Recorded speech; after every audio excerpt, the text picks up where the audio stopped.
Andrew Keane, I believe you are live on Facebook, Twitter, YouTube, and Twitch. I'm world famous. Suddenly, I've become a massive brand because of you, Keith. That was the week that was, and it was an important week. Last week I thought was a rather dull week, maybe a late week in August 2020. But in this first week of September, things are really starting to happen. I think really important in terms of the history and the future of technology. The first big story, the major story of the week in tech and perhaps even in politics, is the Trump announcement that they are going to launch an antitrust investigation of Google. Finally, some good news coming out of the Trump administration, Keith. I know you're a big fan not only of antitrust but of Trump as well. Fair? Andrew, I'm not a big fan of attacks on big tech for being big anyway. And what happened is quite remarkable. The New York Times did a great job of covering it. But Attorney General Barr announced yesterday, against the advice of his 50 state attorneys, all of whom want to have an antitrust case against Google, but don't believe they yet have a case, he said, well, screw that, we're going to do it anyway. And so he accelerated the whole thing. Obviously, it's an election ploy. The Democratic response is the most interesting. They, of course, also want to have an antitrust case, as we saw recently in DC, but they want to do it themselves after the election. They don't want Barr to get credit for anything. Surprise, right? Right. So the interesting thing is they're all aligned. And they all want to go after Google, and no one disagrees. But the whole thing is a sham. The whole thing is a sham. If you look at the basic question, which is Google a monopoly? Let me just put this up from this week's newsletter. This is Google's share of ad revenues compared with Amazon and Facebook last year and this year. Look at Amazon. Amazon is gaining share in search. Right. Facebook is almost as big as Google now. So clearly, this is not a monopoly. It's a market shared by at least 3 big players. And therefore the lawsuit will fail. It's the whole thing is. Well, yeah, but let's address some of the more interesting things, because that's everybody knows that. Firstly, why? I mean, my guess is that the average Trump voter doesn't even know what Google is. They don't care. Yeah, I think that might be true. I think the average Trump voter doesn't care, and it's probably an attempt at a media distraction by getting them to focus on this. It's not even that big a deal for media. I mean, it's compared to the other stuff he's doing. I mean, in Pennsylvania or Wisconsin or any of these other marginal states, it's not exactly going to have any impact in any way. I don't really understand what they're doing. And do you think that? Do you think it somehow reflects something about YouTube? I have no clue. What's your theory? I mean, I know they're going to lose. My theory, well, I don't know if they're going to lose. My theory is that they Google was the 800-pound gorilla 2 or 3 years ago, and that's all anyone's been discussing for the last couple of years, and they forgot about Amazon. They probably forgot about Microsoft as well. And Apple, of course, is another case. So my guess is that they had too much invested intellectually already in the investigation of Google, so they just flipped the switch. But I don't know. Well, you've got to assume that 50 state attorneys thinking they haven't yet got a case should be taken into account, right? So the fact they're not being taken into account, you would only draw 2 conclusions. The first is Barr knows something they don't, which I think is very unlikely. And the second is Barr has a reason for doing it unrelated to the chances of winning, which is more likely. So your mind immediately goes to the election. You're right, though, Andrew. Who's against Google? It's really the intelligentsia who don't like being tracked. And it's the whole debate about data and Google. There was other stuff this week where Apple announced it's delaying blocking cookies and trackers for 12 months in the face of Facebook opposition. Facebook argued it would be heavily hurt by Apple's moves. So this whole space of big tech data tracking is not Trump's space. It's been Elizabeth Warren's space, a little bit Bernie Grant's space, a little bit Sanders. Sanders' space. Sorry, maybe all Trump's trying to do is take some wind out of the Democrats' sails by too. To me, what's interesting is that it speaks of the inevitability of this, whether it happens now under Barr, under a Biden administration, or a Trump generation. I think this stuff is pretty much unavoidable now. So I think it represents the reality that these companies are going to, in the long run, be broken up. For better or worse, you can argue backwards and forwards. I tend to think it's a good thing, but I accept your arguments are credible. But that's the reality. I think that's what Silicon Valley has to come to terms with, is that in the long term, over, say, 10 years from now, Google will be split up, Amazon will be split up, Apple will I don't know if they'll be formally split up, but something will happen to Apple. These companies are too large, they're too powerful, and that's politically unacceptable and probably economically unacceptable too. And whether you like it or not, it's a reality, and Silicon Valley has to come to terms with it. And I don't necessarily disagree with you, because trends have a way of evolving and maturing and happening. That said, I think from the standpoint of innovation, and put it into the context of the USA and the world, the USA is in relative decline except for in one place, tech. And its world-leading companies are big for sure, but they're not criminal. And by criminalizing them... But you're not criminalizing them. I mean, Scott, you didn't cite any of Scott Galloway's work, but I think he's particularly persuasive on this. And Galloway's argument is if you split up Amazon, for example, into web services and e-commerce, you're not undermining their innovation. In fact, if anything, it helps both sides of Amazon become more innovative. If YouTube becomes an independent company, you're not undermining their innovation. So I don't see why splitting these companies up is a shot at innovation. Why does it undermine innovation? Well, because the decision making about whether to split Amazon up shifts from the Amazon shareholders to the state, and the state is highly unlikely to be able to make a better commercial decision on whether to do that, and if but it's pretty obvious. But let's take Google, for example. There's only 2 bits of Google or 3 bits that make any money, right? There's the search engine and there's YouTube, and those clearly need to be split up because it should be a church-state division between content and search, between the book and the library, and that is, in my view, a very healthy development. If YouTube becomes a separate company, it's complicated, Andrew, because it came out this week that Facebook Watch now has 1.5 billion viewers. So if you were to do something with YouTube that was good for Facebook, you're impacting the market in unknown ways. Well, so what? If there was only YouTube, you may be able to argue. YouTube is so ubiquitous and strong. I mean, whatever's happening on Facebook, you know from this show that if for some reason or other that was the week that was pissed off YouTube and you couldn't be on that anymore, you'd be dead. Actually, not true. Our biggest audience comes from a combination of Twitter and Facebook. Our biggest audience. YouTube is one part of it, but a very small part, because YouTube isn't really for shows like this. YouTube is, if you look at the content, it's music videos and stuff like that dominates their stuff. The third is Twitch, by the way. Twitch is bigger than YouTube for this show.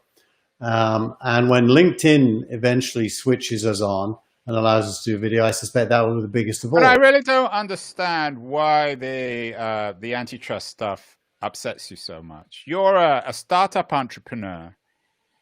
Splitting up these big companies can't be bad for startup entrepreneurs. You're involved with me with now.tv. The less power these huge tech conglomerates have, the better for startup guys like us. I don't see why it's so offensive to you. No, it's a good question. I mean, there's two parts of my thinking, and one part, let's focus on a phenomenon I hate called acqui-hires. Google and Facebook and Apple and all of the big companies can go to a startup very early in its life that has talent. And if the startup is struggling to raise its next round, which is almost always the case because it's hard to raise money, they can offer to acqui-hire the talent, suck them into one of the vortexes, and gain from their talent internally, right, which kind of undermines innovations. And I agree with that. That's true. It's not monopolistic and it's not illegal, but I hate it. But let's be clear as well about antitrust. But let me just be clear about one thing with antitrust, which is often misunderstood, is that it's not illegal to be a monopoly. That's not what antitrust law is about. It's simply about ways in which one business, which happens to be a monopoly, benefits other parts of the business. So Google search, whether or not it's a monopoly, it's a very strong business. And the argument is that Google search is used to strengthen YouTube and vice versa. That's what's illegal. Being a monopoly is not being illegal. That's correct. It's what's illegal is the abuse of monopoly power. Right. Now, just to break it down, Andrew, Google's business is not search. Search is a cost center for Google. It makes no revenue from it. Well, it's an advertiser, but it's right. Advertising business is built on its search engine. Correct. Now, once you're in the world of advertising, it's a divided market with Google as the net loser over the last 5 years, with Facebook as the net winner. And it's roughly a 50-50 market now, not quite, but it's getting there. Whereas it used to be 100% Google. So if you were to take the temperature of the moment in history, right, Google is at its weakest point since it was founded. I agree with that. I think that's a fair point. But then you're not arguing against the principle. You're simply arguing that Google got unlucky being in the sites first. Are you in favor, in principle, of splitting Amazon into a web services and an e-commerce company? Surely they're too big for everyone. I don't feel like there's any reason to say yes to that I would benefit from. I mean, it's like, it's their business. They paid for it. Let them decide for themselves. Well, again, it comes back to the way in which the two sides of the business benefit each other. But you would accept then that this, for better or worse, this is becoming an inevitability. I do think that's likely, yeah. Especially if Biden wins, which also seems inevitable to me. And all my conversations with VC friends, from people like Borthwick and Wenger to others, none of them like these big tech companies. None of them benefit their businesses. So I don't really understand, for you as an investor and entrepreneur, why you'd want to protect these leviathans, who tend to be quite conservative anyway. Well, because I also don't like large elements of them, which we can talk about, but I have principles. My principle is the state should not interfere in normal business unless the crime is being. So basically, the techno-anarchist in Keith triumphs over the startup entrepreneur. The left it's the left. And you would be horrified, Keith, with this triumph of ideology over self-interest. I only believe that ideology should be a tool for the pursuit of self-interest. Is this the first time I've ever won an argument with you? Have you won? I feel I'm winning. I'll let you off this one. This will be one that we will come back to time and time again.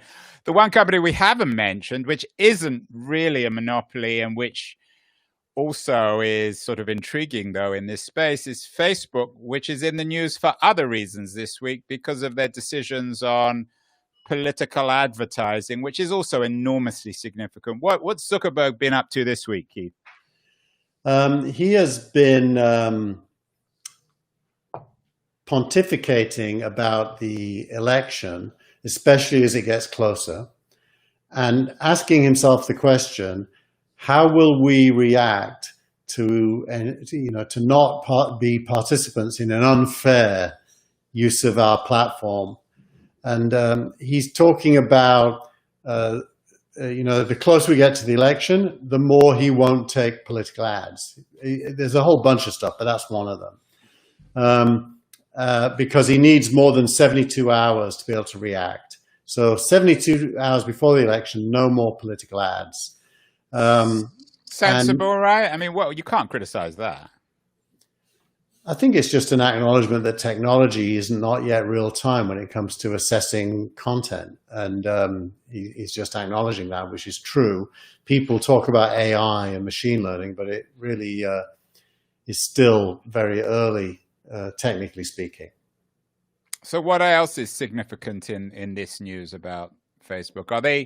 Are they bowing to Trump, to the Democrats? It's not. I wasn't clear entirely of the politics of this.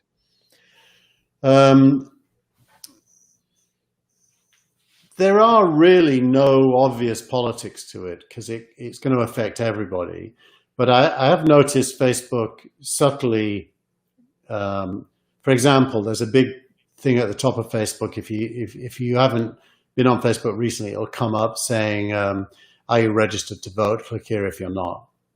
And what about splitting up Facebook into Instagram, Facebook, and then the telephone company, whatever it's called, WhatsApp. Surely WhatsApp. Isn't that another logical play that would benefit everybody, including perhaps even the people at Instagram and WhatsApp? Well, if you think that being big and owning lots of things is bad, yes, but you need a reason. You can't just suddenly decide someone's business should be 3 businesses just because you think it's too big or you don't like it. Yeah, I just interviewed Sinan Aral, who's an MIT professor. He's just come out with a new book called The Hype Machine, in which he argues the only way to save social media from destroying society is by turning it into a kind of inoperable platform where everyone can talk to everyone in the way in which a Sprint or an AT&T and Verizon smartphone can talk to one another without the brands getting in the way. So you're going to get me going now, because remember, you and I created email as a address. But let me just finish that. Let me finish the thought on that. What Facebook are trying to do with making the sort of this walled garden of Instagram and Facebook and the other products in the firm is fighting against that inoperability. So again, it's in everybody's interest to break them up, and in that way, everybody can come to the table and come up with a better overall platform. Or am I wrong here? I would say any internet company that is a container of content is only successful insofar as it does something the internet is bad at. So if the internet was really, really good at video calls, you wouldn't have FaceTime or WhatsApp or Skype. If the internet was good at chat, you wouldn't have all these chat apps. The internet is good at some things. It's good at email. It's good at web. It's good at moving. Well, it's not that good at web now because of all the apps, right? I mean, it's increasingly an iOS world. It's not good at mobile. You're right. Mobile web isn't as good as app mobile, quality-wise. Yeah, and even when you say it's good at email, I mean, email is increasingly an archaic medium used by old people like you and I. My kids never use email. It's hard to even get a response to them on it. Correct. Speaking of old guys like you and I, you have picked one of your favorite old guys, Malik, who has an interesting piece this week on how Windows 95 and the web made each other a hit, which only people, I think, of our generation would even understand. What's going on there? Why is this important? I think it's not important. Let's start there. It's fun. So, It's nostalgia. although I think Ohm, Ohm could have just written an ode to Windows 95. Brad Silverberg was the guy who ran the Windows 95 team at Microsoft. He's a friend of mine, and he liked the tweet that I did that copied Ohm's thing. Now, what Ohm has done is something more than that. He said, if it wasn't for Windows 95, the web would have been different and slower, worse. Maybe it would not even have happened. And the reason for that is Windows 95 was the first Windows that had Internet protocol that allowed you to connect your PC to a modem and see web pages. Windows XP didn't have that, and neither did Windows 2000 or any of the earlier Windows. When I launched EasyNet in 1994, we used something called Trumpet WinSock to make Windows 3.2 use the internet. And so it was a geek's game. You could only use the internet if you were geeky. With Windows 95, suddenly everyone could use it. And they did. And that really opened up. Yeah, it is an interesting take, because I always think that Windows and the web was a zero-sum game, but Ohm is suggesting that actually they went together. This is, though, the distant past. It's many centuries ago in digital time. You also have a couple of really interesting links to the future of us, you and I, Keith, and everybody else, and then the future of the world at the beginning of the 22nd century. So rather than thinking about Windows 95 and the web, which are now both incredibly archaic, let's think ahead. Why is the future important this week? Well, the future is in our hands. I mean, it's one of the most important things I think human beings can understand is that there's no inevitability in the future. So one of the things, let me just show it this week. Although we have argued that one thing that is inevitable is the breakup of big tech. But apart from that, there's nothing inevitable. Nothing else is inevitable, right? So this is from Visual Capitalist. It's the world population. And it shows that by 2100, Nigeria will be bigger than China, because China is going to shrink by half. Nigeria is growing massively, and India will be the world's most populous country. Are you sure this isn't just another Nigerian scam trying to get us to invest in Nigerian stock or something? It's well, that depends whether you believe it or not. But the future isn't inevitable. What does that mean? This could be completely rubbish if the birth rate in China doesn't decline in the way people say it won't happen. So human beings actually make decisions today that becomes the future. So we have a lot of power. And the more conscious we are about our actions, the more the future will look like the future we want. You can invent your future life today. And in fact, today is the only time you can do that. So the choice is be an observer and a victim of what happens, or be an agent acting to make what happens different. And I think that's a really important lesson. That's what every startup founder does when they start a company. They become an agent of change. So this is your reference to the Daniel Gilbert TED Talk, in which he talks about taking ownership of your future self. Yeah, that's from the Harvard Business Review, which is in this week's newsletter. And that really is recognizing that you are three people. At least three people. Your past self, which shapes a lot of who you are.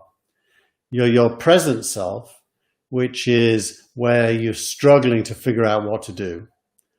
And depending on how you deal with the present self, you are building your future self through your decisions.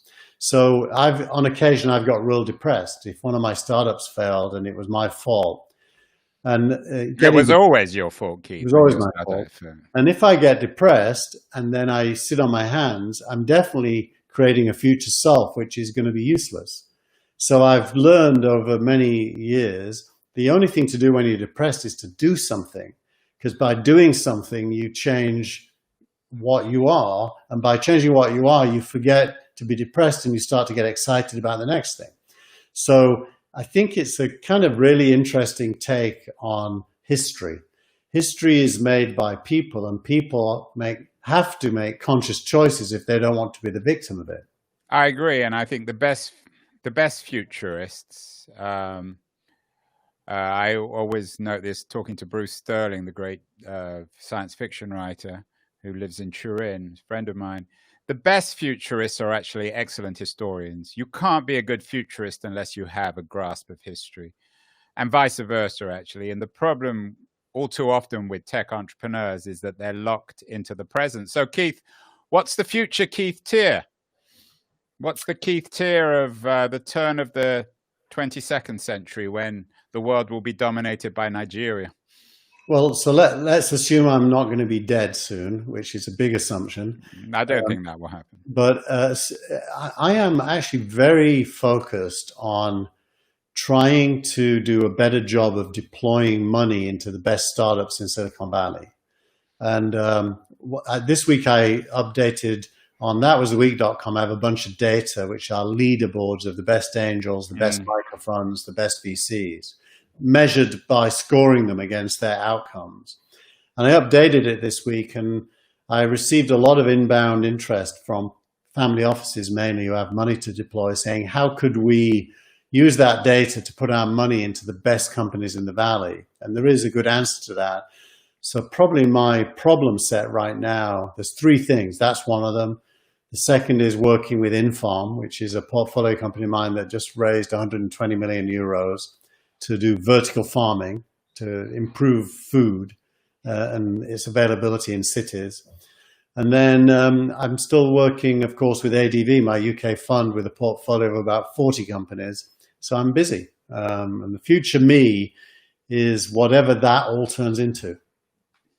And I'm guessing the future Keith will be a SPAC man, because what would that was the week that was be without some discussion about SPACs? So, and I know your tweet of the week is a SPAC tweet, and there's all sorts of developments on the SPAC front. Is it becoming mainstream? Is it a serious thing now, or is it still for financial geeks like you?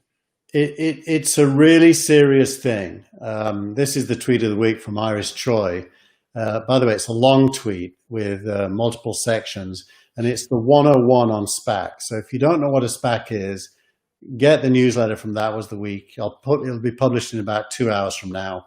This is in it, and it gives you the 101.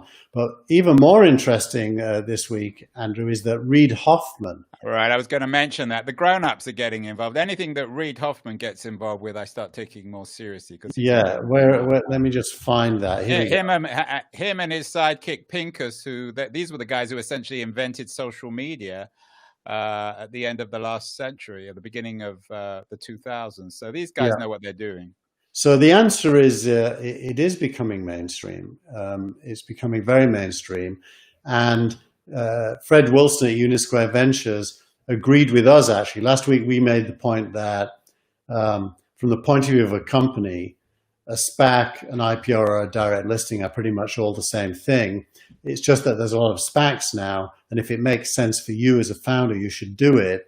But it's wrong for an investor to have a preference over any of those three. And I saw that there was some talk this week of a SPAC taking Airbnb public, which but he's first. I mean, I know it wouldn't happen, but it's an interesting discussion. He decided not to do it in his case, but let's watch that space. But SPACs are billions and billions of dollars sitting inside publicly listed entities, waiting for you to bring your startup and merge with them. And it is real and it's big. And is it good in contrast with big tech companies? I assume it's all good for entrepreneurs. We've talked about this before. It's all good. You're slightly ambivalent, though. I mean, it's not a miracle for entrepreneurs. They still need a good idea and a good company. Any entrepreneur that goes public via any method, including a SPAC, that isn't ready to be in front of investors every quarter announcing their results, better not do it. But if they are ready, any of these methods are fine. Well, that was the week that was. I think it's an important week, a week in which Washington finally aims its bayonets at Google, a time when Facebook is acknowledging the fact that it's not perfect, when SPACs are again in the news. I look forward to talking to you later in September, Keith, when I'm sure there'll be many more developments on all these fronts and more. Thank you, Andrew. Thank Bye, you. everyone.